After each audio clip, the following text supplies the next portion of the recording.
All right, chapter 12, we're talking about rings. This is our last unit. Rings get pretty exciting. We'll start talking about other things such as integral domains and fields later on this unit. And this is where we start to see connections into college algebra just a little bit. And if you were to continue in the book, then you'd see a lot more connections. So this is kind of where we've been heading all along. So we're ready to talk about rings finally. So we want to start with the definition of a ring.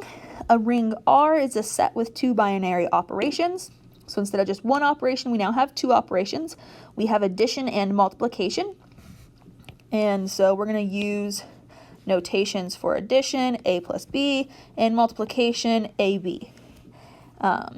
So we're going to let A, B, and C all be in R, and all of these things have to hold true in a ring. So A plus B equals B plus A.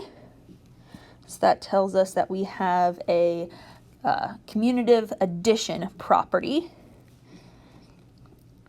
We have A plus B in parentheses plus C equals A plus in parentheses B plus C. So that gives us our associative addition property. There's an additive identity 0. That is, there's an element 0 in our ring R, such that A plus 0 equals A for all A and R. So we have our additive identity. And then there's also an element negative A in R, such that A plus negative A is equal to 0. So that tells us there has to be additive inverses. And then we have an associative property for multiplication. And then we also have a distributive property. So a ring is really just an abelian group under addition that also has associative multiplication that is left and right distributive.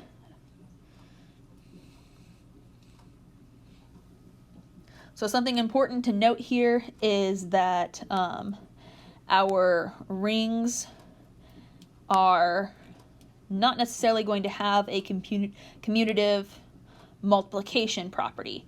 If a ring does have a commutative multiplication property, we would call it a commutative ring.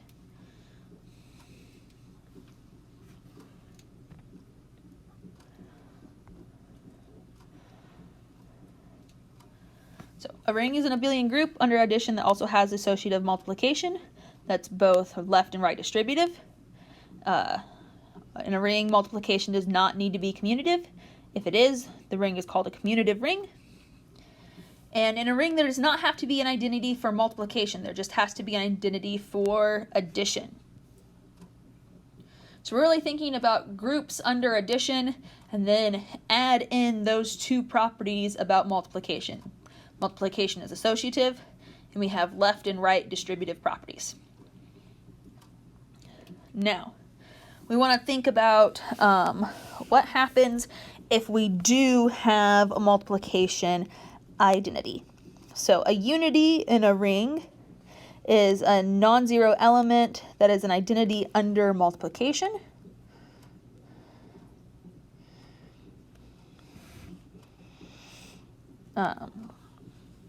A non-zero element of a commutative ring need not have multiplicative inverses. If it does, we say it is a unit. So if we say something's a unit, it has a multiplicative inverse. So units have multiplicative inverses. Unities are the identities for multiplication.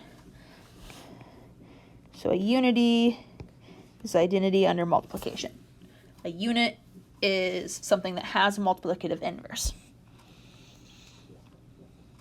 Now, we need to be careful that we differentiate between repeated addition and multiplication.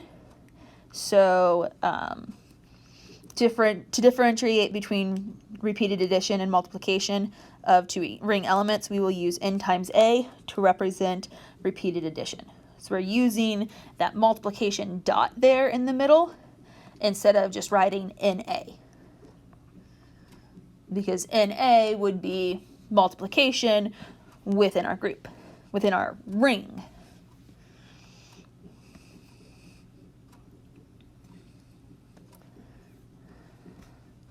So we want to look at some examples of rings. The set of integers under ordinary addition and multiplication is a commutative ring with unity 1. That means our multiplicative identity is 1. Units would be 1 and -1. So those are things that have multiplicative inverses. We know that a multiplicative identity will always be its own inverse, which is why 1 being the unity, it makes 1 also be a unit.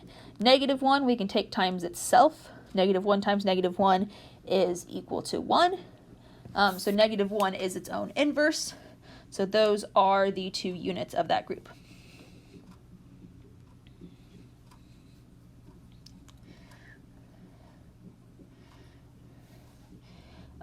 The set Zn under addition and multiplication mod n is a commutative ring with unity 1. And this should say the set of units is un, which un, we know how to define that, right? That is the set of numbers that are relatively prime to n.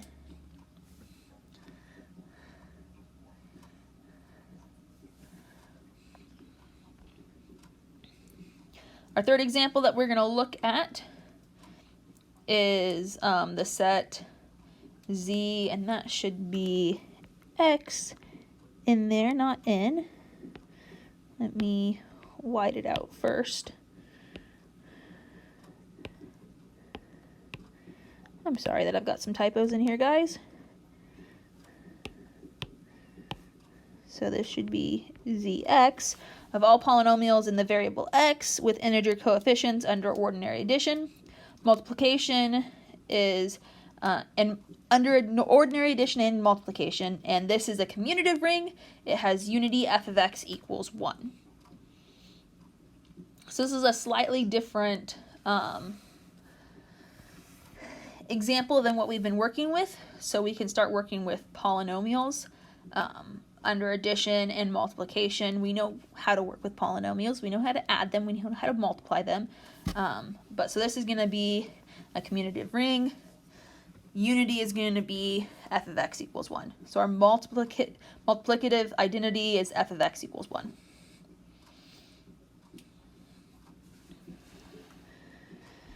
And our fourth example that I want to have us take a look at is the set 2z. It's the set of even integers under ordinary addition and ordinary multiplication. This is a commutative ring that does not have unity. So there is no multiplicative identity in this group, in this ring. Now, we had kind of thought before that 2z would not be a group under multiplication because we didn't have an identity, but we can look at it as a ring. There is an additive identity. 0 is part of the group or our ring. And we have all the properties that we need for under addition. And then multiplication, the two properties that we do need to have, the distributive property and the associative property do hold. And so this is a ring. There just does not happen to be a multiplicative identity here. An important thing to note is when we're trying to think of things, of rings, where it's not commutative, we might want to think about matrices. Matrices are going to be a nice thing to fall back on when we're trying to find things that are, find rings that are non-commutative. Because a lot of them are going to be commutative. Now, we have some rules for multiplication. So let A, B, and C belong to a ring. Then A0 equals 0A equals 0. So anything times 0 is 0. A times negative B is the same thing as negative A times B, which is the same thing as negative A times B. Negative A times negative B equals AB. Remember, these negatives are saying the additive inverse of B, the additive inverse of A. That's what these are saying. And then A times B minus C is AB minus AC. And B minus C times A is BA minus CA. Now, if our ring R has a unity element of 1, then we have these last two pieces here. Negative 1 times A is negative A, and negative 1 times negative 1 is equal to 1.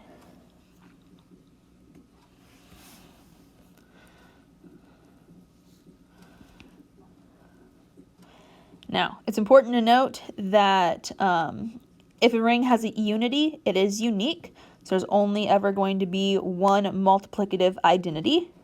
If a ring element has a multiplicative inverse, it is unique.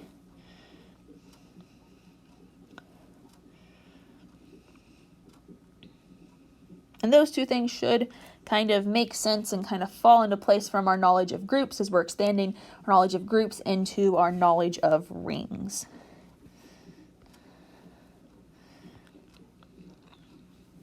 We had subgroups, so of course we can have subrings. So a subring S of a ring R is a subset S of a ring R is a subring of R if S itself is a ring with the operations of R. So that's important. We have to make sure that S and R are using the same operations. So we have to be a subset, and then we also have to be under the same operation. We have a nice subring test.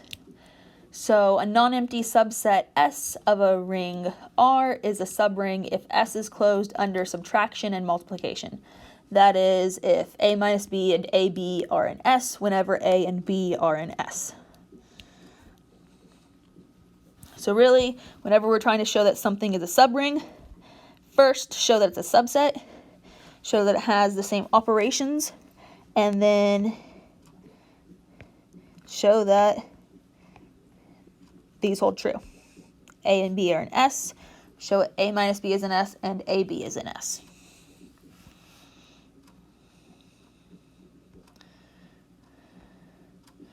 So looking at some examples here, 0 and R are subrings of any ring R. 0 is called the trivial subring of R. That's just the subset that has just your additive identity in it.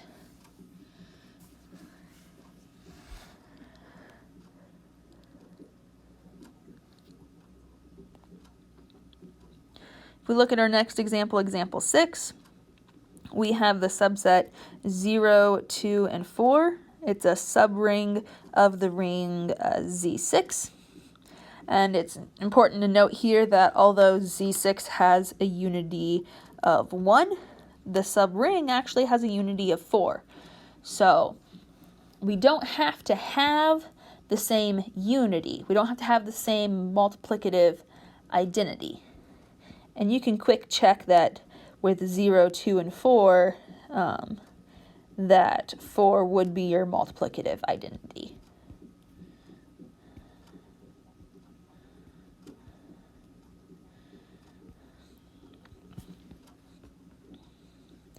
Example 7, for each positive integer n, the set nz equals 0 plus or minus n plus or minus 2n plus or minus 3n is a subring of the integers.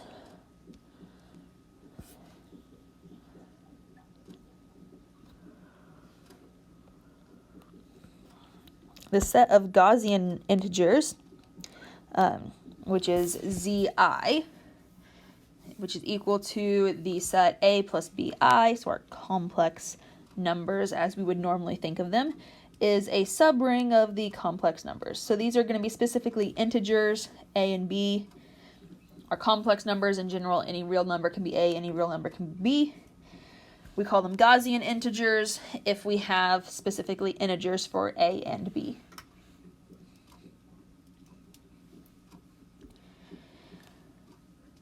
that's chapter 12. Chapter 12 is kind of just really short. Introduce what is a ring, what is a subring. So we're going to play with this a little bit more as we look at examples